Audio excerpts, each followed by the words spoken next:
기업수는 불경기죠. 불경기예요. 겁나 불경기예요. 지금도 불경기죠.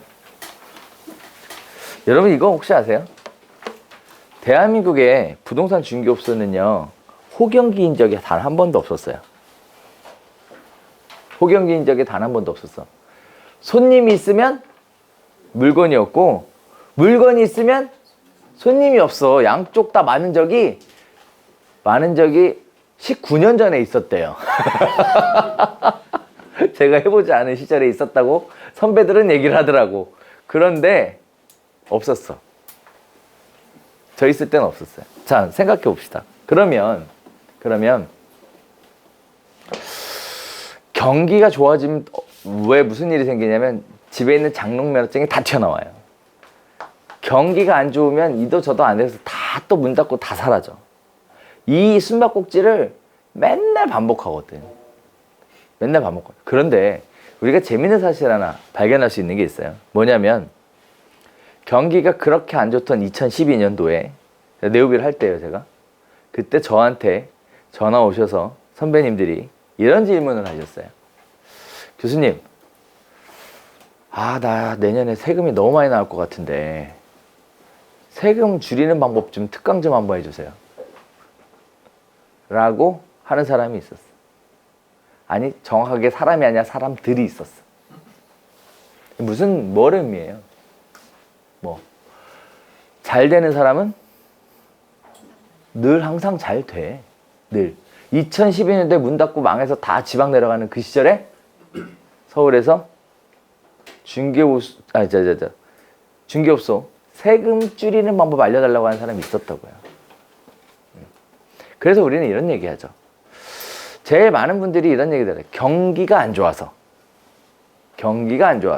라고 얘기하는데, 부동산 경기도 안 좋지만 부동산 중개업소 경기는 늘 안 좋았어. 그러니까 경기가 좋아질 걸 기대하지 마세요. 그럼 우리가 할 건 딱 하나밖에 없어요. 딱 하나밖에. 지금도 마찬가지, 옛날에도 마찬가지, 다 마찬가지인데 늘 언제나 시장을 선도하는 사람은 파레토의 법칙, 2대8의 법칙, 20%거든요. 그런데 시대가 많이 개방이 되면서요, 완벽하게 바뀌었어요. 지금은 10% 안에서 움직이거든요. 10%. 밖에 나가도 뭐라 그랬어요? 10% 안에서 다 결정된다 그랬죠? 그래서 경기를 생각하지 마시고 10% 안에 내가 있냐 없냐만 생각하면 돼요. 네, 10% 안에. 그러면 어떻게 하면 10% 안에 들어갈 거냐를 준비하면 되는 것이지, 경기 생각하지 마세요. 좋은 적이 없으니까 앞으로도 안 좋을 거예요. 아무리 경기가 안 좋아도 잘 먹고 사는 사람들은 늘 잘 먹고 살았어. 늘. 과연 그 방법과 비밀이 뭐냐고 수업 때 다 알려줘. 문제는 그게 내 거가 안 되면, 체화가 안 되면 돈이 안 된다는 게 문제지. 여기에다가 알고 있는 것으로는 돈이 안 돼요. 지식의 크기는 돈이 안 돼요. 안 돼요. 아셨어요? 네, 안 돼요. 얘가 내려와야 돼. 그리고 소화가 돼서 온몸에 퍼져야 그때부터 되는 거지. 머릿속에 담아두는 거, 이 즐거움으로 여기 있는 분들은 수업을 끝나면 그 즐거움으로 만족하셔야지 매출 욕심을 내면 안 되는 거예요. 돈 벌 욕심을 내면 안 되는 거라고. 이 얘기가 뭔 얘기냐? 나중에 지나면 또 나와요. 네. 과연 어떻게 하고 있는지, 네오비 수업을 머리로 배우는지 아니면 몸으로 배우는지 지나면 또 나와. 다 또 올려놓고 확인해요. 확인해. 자, 협회입니다. 공인중개사협회. 네. 여러분들이 또 창업을 하게 되면 이런 고민들 많이 하세요. 보증보험을 가입을 어디다 할까요? 어디다 할까요? 이 고민을 되게 많이 하시는데요. 제가 이것도 확실하게 하나 정리해 드렸으면 해요. 보증보험은요, 협회에도 하세요. 비싸다고요? 그래도 하세요. 그래도. 협회에서 해주는 게 없다고요? 그래도 하세요. 협회 가입비 비싸다고요? 그래도 하세요. 그래도. 왜 협회에다가 해야 되는가에 대한 당위성을 지금부터 설명을 드릴 텐데, 일단 이렇게 볼게요. 공인중개사 협회에 솔직히 얘기해서 여러분의 업권을 대신 지켜주기 위한 노력을 하시는 데가 협회밖에 없어요. 아까 우리 봤잖아. 업권을 침탈하려고 하는 수많은 시도들. 이 시도들에 대해서 누가 막아줄 거예요? 누가? 협회밖에 없어요. 일 개뼈다고 아무것도 안 하는 것 같아도 뒤에선 열심히 해. 그 오리가 물에 떠 있으려고 열심히 발 젓고 있는 것처럼 그 안에선 하더라고. 다만 피부로 나한테 안 느껴져서 그럴 뿐이지. 그러니까 그냥 협회 쓰세요. 협회 쓰세요. 그리고 또 하나. 내가 협회에 해준 게 없잖아요? 그럼 기대도 하지 말고. 아니 꼴랑 6,000원 요래비 낸 게 전부면서 협회 뭘 또 그렇게 기대는 60만 원어치 하냐 또. 어? 6,000원 냈으니까 6,000원어치만 기대하면 되는 거예요. 그것도 제발 좀. 8,000원 내면 8,000원어치만. 예? 본인이 준 건 겁나게 많이 줬다고 생각하고 자기가 받은 건 개뿔도 없다고 생각해. 똑같죠, 중개우수. 그래서 그렇게 생각하지 마시고 협회 쓰세요. 참고로 협회 공제의 차이점은요, 공인중개사가 본인이 할 수 있는 최선의 역할을 다 했음에도 불구하고 중개 사고가 나면 협회는 구상권을 청구하지 않습니다. 여러분들에게 이해돼요? 대표적인 케이스가 거래 계약을 하는데 신분증을 위조해 갖고 온 소비자예요. 예. 신분증 사진만 바꿔 끼게 하면 되잖아. 이해되죠? 그래서 중국 가면 200만 원이면 돼요. 중국 가서 200만 원이면 해준대.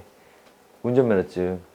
그러면 운전면허증 진위 여부 확인하면 진이라고 떠. 사진 맞춰보면 그놈 맞아. 그래서 계약했거든. 이해돼요? 근데 아니라고. 이런 문제들이 생기거든.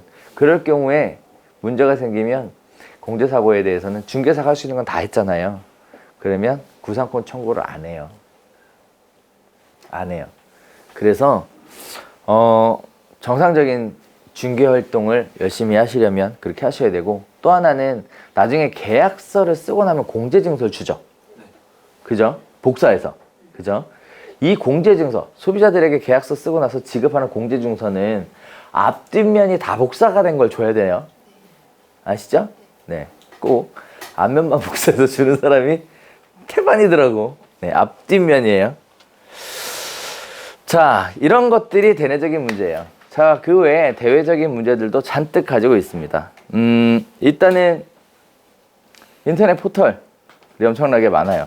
그래서 인터넷 포털들이 네이버로부터 시작해서 엄청나게 많이 늘었다가 지금은 뭐 여러 가지 대행사들이 하고 있죠.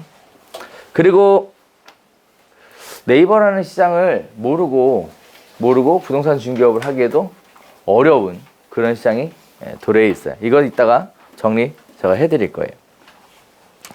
자, 다음에 두 번째는 직거래 사이트가 활성화되어 가고 있죠. 직거래 사이트. 소비자들은 왜 직거래 사이트에서 거래를 할까요? 우와, 이렇게 잘 알아? 와, 수수료를 안 주고 싶다 하는 거죠. 그럼 역으로 얘기해 볼게요. 중개사가 하는 일이 대단한 일이 아니다 라고 생각하는 거죠.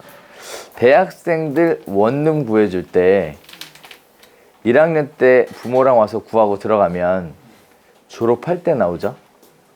학교 게시판 안에서 계속 빙글빙글 돌죠. 법대가 있는 대학은요, 법대 애들이 지들이 다 해줘. 학생회 게시판에서 학생회 가서 계약서 쓰고 아주 그냥 난리도 아니에요. 그 인터넷 등기소 들어가면 등기부 등본 보는 방법이 자세하게 나와. 거기다가 또 확인해 보면 그게 계약서 쓰는 게 크게 어렵지 않아. 내가 썼던 계약서 그대로 베껴 쓰면 되거든. 그죠? 임대인 연락처 다 갖고 있겠다. 그래서 실제 애들이 들어가잖아요. 그럼 나중에 졸업할 때 나와. 졸업할 때. 이런 일들이 비일비재하게 발생을 해요. 참고로 말 나온 김에 이 얘기까지 해드릴게요. 대학교의 원룸을 중심으로 중개업 하시는 분들, 하향산업이에요. 네. 옛날에는 대학 앞에 대학생들 원룸 중개 많이들 하셨거든요. 지금은 그쪽 시장 하향시장이라고. 왜냐면 학교들이 돈 벌려고 기숙사를 너무 많이 줘. 그래서 애들이 전부 다 기숙사로 들어가 버려. 그걸 또 계속 충원을 해요, 또 학교들이. 그래서 가면 갈수록 공실이 올라가요. 물론 기숙사 생활이 편하진 않대요. 그 일정 규율이라는 걸 지켜야 돼서. 그래도 싸고 좋은 게 기숙사라서 네, 그런 일이 발생을 해요. 그러다 보니까 학교가 기숙사를 져버리면 밖에 임대 시장이 다 무너져요. 지금 그러고 있어요. 그리고 대학들은 엄청나게 때려짓고 있고요. 거기다가 짓다 안 되면 캠퍼스를 만들었고 또 튀어나가.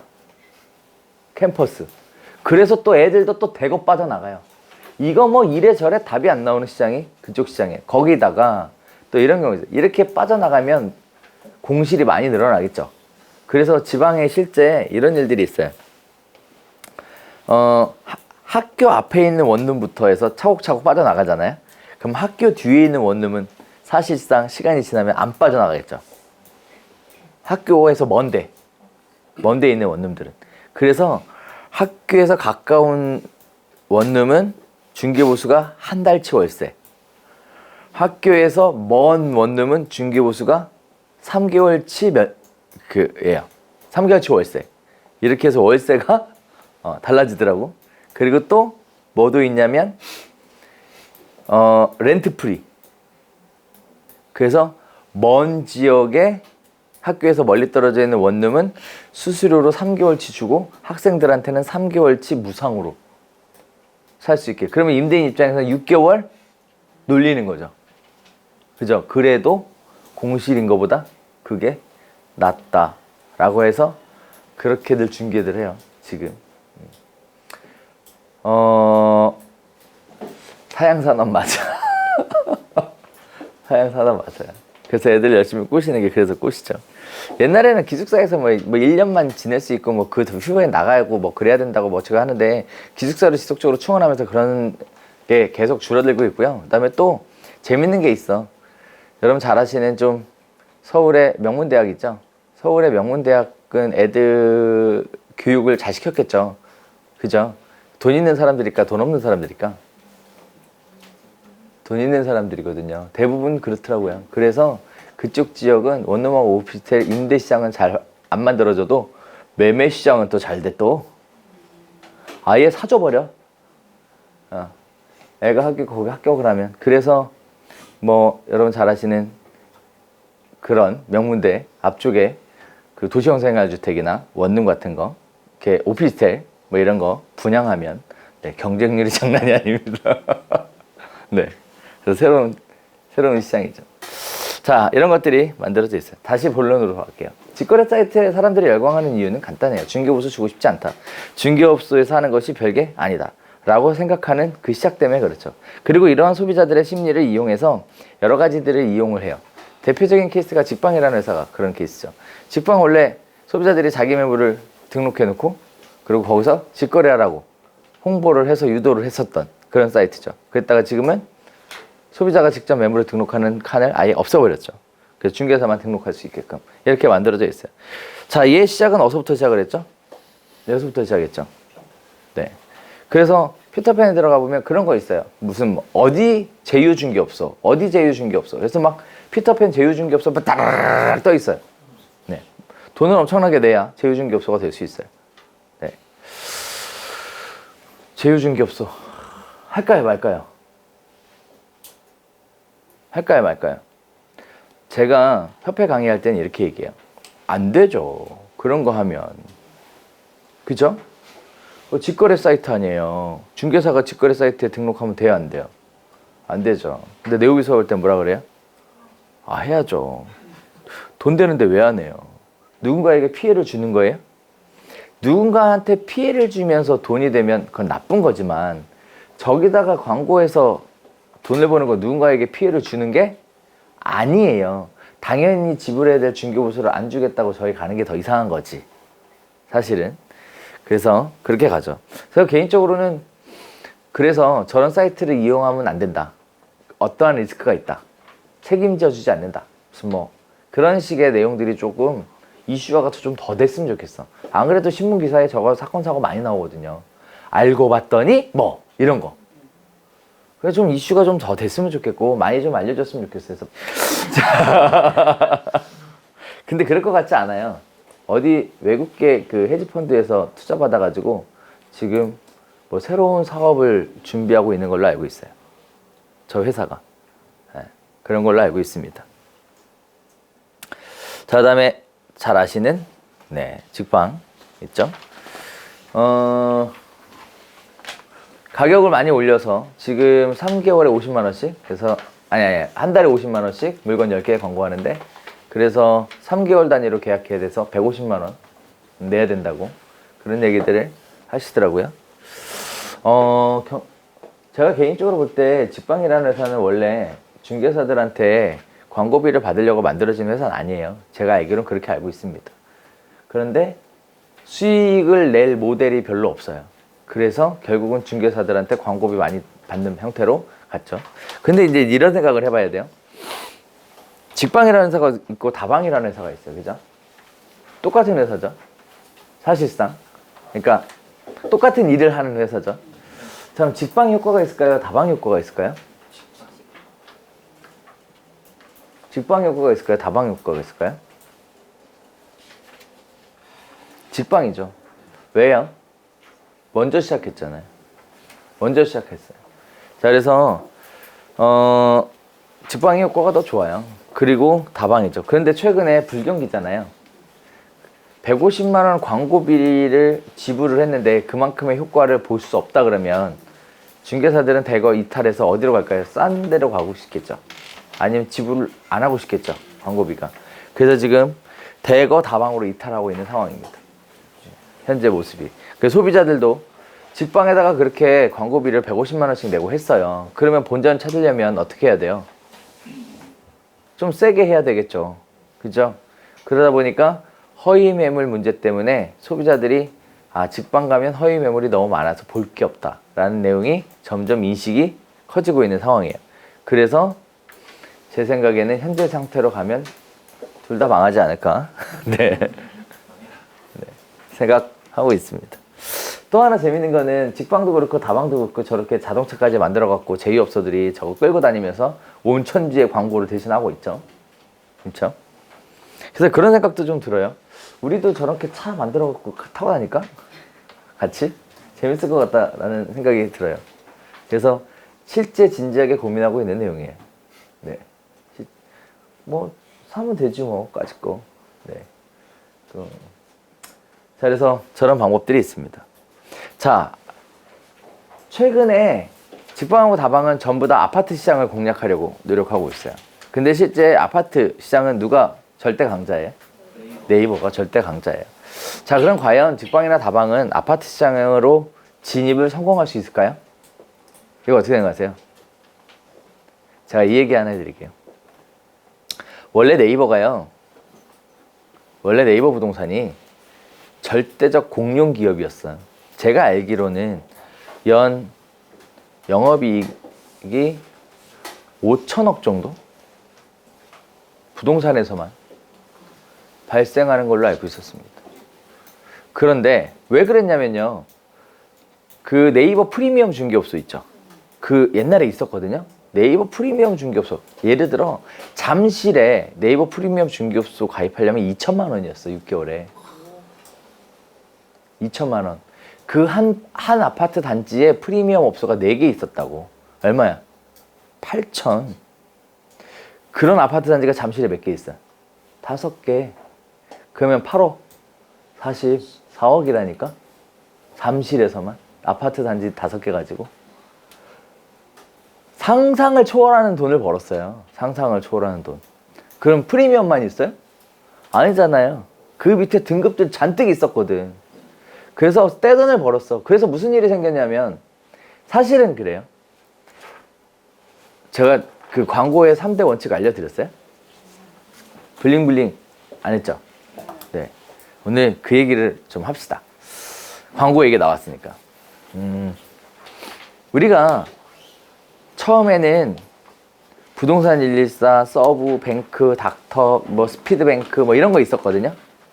거기에다가 약 뭐 한 20만 원, 30만 원대 광고비를 주고 매물을 광고를 했어요. 개수 제한 없이. 그런데 매물 광고를 열심히 하면 문의가 와야 되는데요. 문의가 안 와. 왜 안 오냐면 이런 일 때문에 안 와요. 지금 적을게요.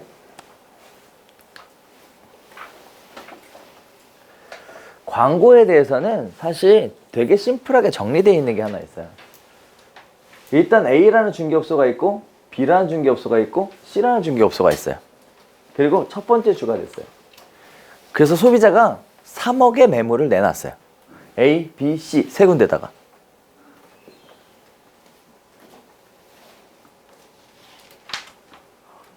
그렇게 매물을 내놔서 광고를 했어요. 똑같은 인터넷 사이트에다가.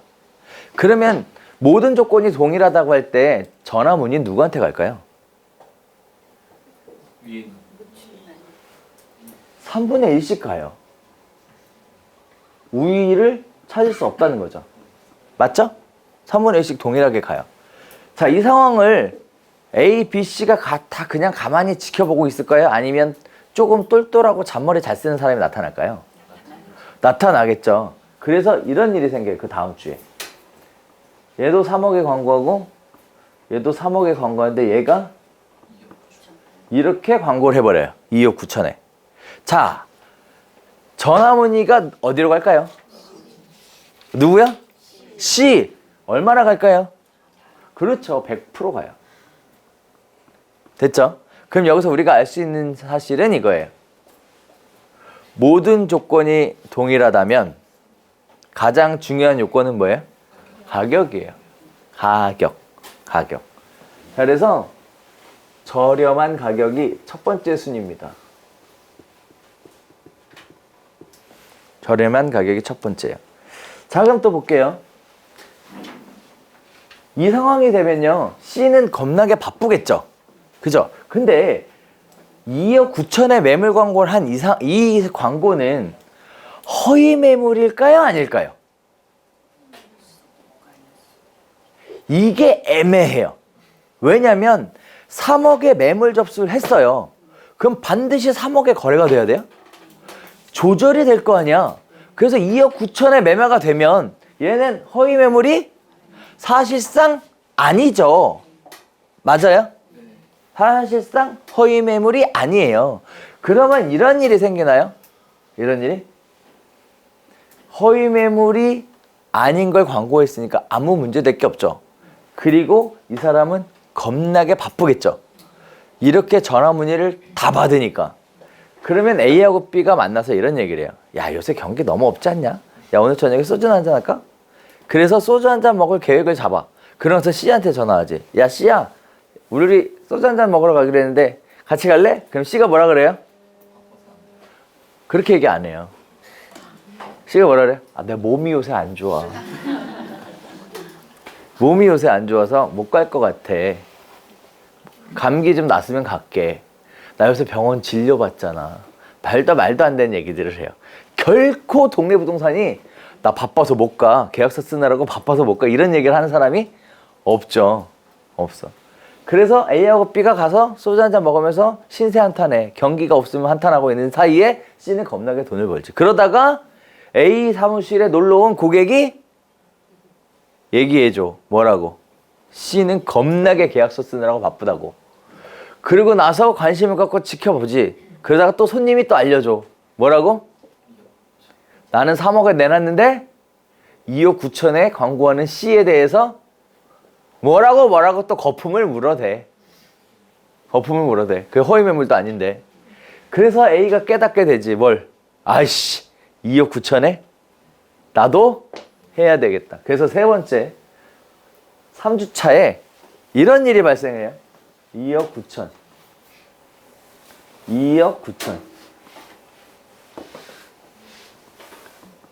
이렇게 시작되죠. 이렇게 시작이 돼요. 그래서 2억 8천에. 자, 그럼 또 생각해 봐야 될 게 있어. 그럼 얘는 허위 매물일까요? 얘는? 사실상 얘는 허위 매물일 가능성이 매우 높아요. 어쨌든 첫 번째, 전화는 100% 이 사람한테 가죠. 하지만 얘는 허위 매물이야, 사실상.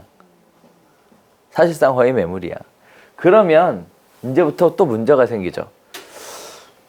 이 상황을 지켜본 A하고 B가 이제 알았잖아. 가만히 있었을까요? 아니죠. 그래서 네 번째 주에 이런 일이 생깁니다.